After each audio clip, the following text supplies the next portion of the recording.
ദൈവഹിതമില്ലാത്ത പദ്ധതിക്ക് കരങ്ങൾ ചലിപ്പിക്കുന്നതിനെതിരെ പ്രാർത്ഥിച്ച് പ്രതികരിക്കുന്നവർക്കായി സ്തോത്രം. 2026 ദൈവസഭയോട് ഞാൻ പറയുന്നു, നമുക്കെതിരെ പടപൊരുതുന്ന ശക്തികൾക്കെതിരെ ആത്മാവിൽ പ്രതികരിക്കാൻ ദൈവമക്കൾ തയ്യാറാകണം. അങ്ങനെ പ്രതികരിച്ചാൽ നീ ഒറ്റയ്ക്കാകില്ല, ദൈവം കൂടെ ഉണ്ടാകും. ആമേൻ പറഞ്ഞാട്ട്. ദൈവം വിളിച്ചിട്ടല്ല കേട്ടോ ഏലിയാവ് ഈ ശുശ്രൂഷയ്ക്ക് ഇറങ്ങിയത്. തൻ്റെ അകത്തുണ്ടായ നിയോഗത്തോടെ താൻ വോളണ്ടിയറായിട്ട് ഇറങ്ങുകയായിരുന്നു. ചിലരൊക്കെ പറയാറുണ്ട്, എന്നെ ഇതുവരെ കർത്താവ് വിളിച്ചില്ലല്ലോ, വിളിക്കട്ടെ ഞാൻ ഇറങ്ങാം.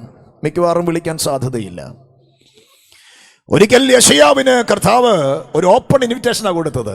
എന്താ ചോദിച്ചത്? ആരെനിക്ക് വേണ്ടി പോകും? ഞാൻ ആരെ അയക്കേണ്ടു? ഓപ്പണായിട്ടാ ചോദിച്ചത്. ഉടനെ യെശയ്യാവ്, അടിയനിതാ, അടിയനെ അയക്കണമേ.